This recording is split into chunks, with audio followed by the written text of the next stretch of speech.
மத்தேயு நற்செய்தி அதிகாரம் 1 இறை வசனங்கள் 1 முதல் 25 முடிய.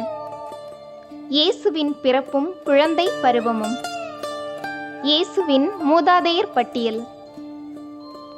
தாவீதின் மகனும் ஆபிரகாமின் மகனுமான இயேசு கிறிஸ்துவின் மூதாதையர் பட்டியல். ஆபிரகாமின் மகன் ஈசாக்கு, ஈசாக்கின் மகன் யாக்கோபு, யாக்கோபின் புதல்வர்கள் யூதாவும் அவர் சகோதரர்களும்.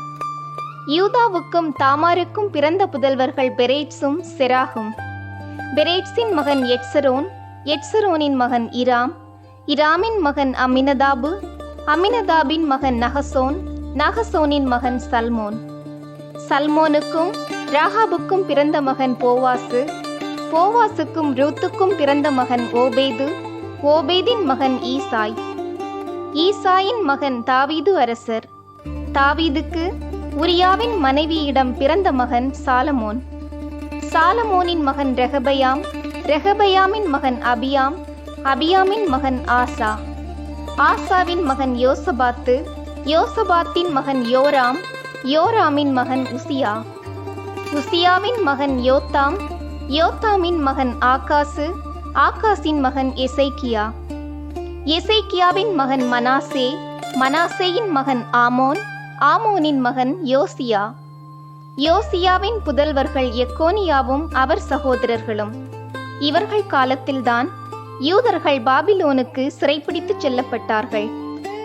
பாபிலோனுக்கு சிறைப்பிடித்துச் செல்லப்பட்ட பின்பு எக்கோனியாவுக்கு பிறந்த மகன் செயல்தியேல், செயல்தியேலின் மகன் செருபாபேல், செருபாபேலின் மகன் அபியூது, அபியூதின் மகன் எலியாக்கிம், எலியாக்கிமின் மகன் அசோர், அசோரின் மகன் சாதோக்கு, சாதோக்கின் மகன் ஆக்கிம், ஆக்கிமின் மகன் எலியூது, எலியூரின் மகன் எலையாசர், எலையாசரின் மகன் மாத்தான், மாத்தானின் மகன் யாக்கோபு, யாக்கோபின் மகன் மரியாவின் கணவர் யோசேப்பு. மரியாவிடம் பிறந்தவரே கிறிஸ்து என்னும் இயேசு. ஆக மொத்தம் ஆபிரகாம் முதல் தாவீது வரை தலைமுறைகள் 14, தாவீது முதல் பாபிலோனுக்கு சிறைப்பிடித்து செல்லப்பட்டவர்கள் வரை தலைமுறைகள் 14, பாபிலோனுக்கு சிறைப்பிடித்து செல்லப்பட்டவர்கள் முதல் கிறிஸ்து வரை தலைமுறைகள் 14. இயேசுவின் பிறப்பு.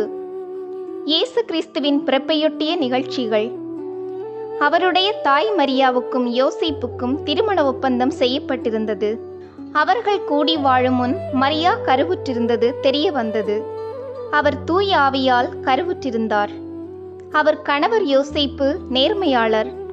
அவர் மரியாவை இகழ்ச்சிக்கு உள்ளாக்க விரும்பாமல் மறைவாக விலக்கிவிட திட்டமிட்டார். அவர் இவ்வாறு சிந்தித்துக் கொண்டிருக்கும் போது ஆண்டவரின் தூதர் அவருக்கு கனவில் தோன்றி, யோசேப்பே, தாவீதின் மகனே, உம் மனைவி மரியாவை ஏற்றுக்கொள்ள அஞ்ச வேண்டாம். ஏனெனில் அவர் கருவுற்றிருப்பது தூய ஆவியால்தான். அவர் ஒரு மகனை பெற்றெடுப்பார்.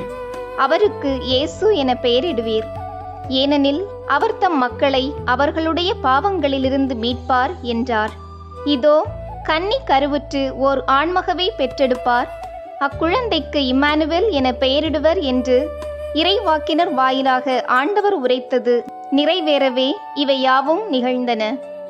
இம்மானுவேல் என்றால் கடவுள் நம்முடன் இருக்கிறார் என்பது பொருள். யோசேப்பு தூக்கத்திலிருந்து விழித்தெழுந்து ஆண்டவரின் தூதர் தமக்கு பணித்தவாறே தம் மனைவியை ஏற்றுக்கொண்டார். மரியா தம் மகனை பெற்றெடுக்கும் வரை யோசேப்பு அவரோடு கூடி வாழவில்லை.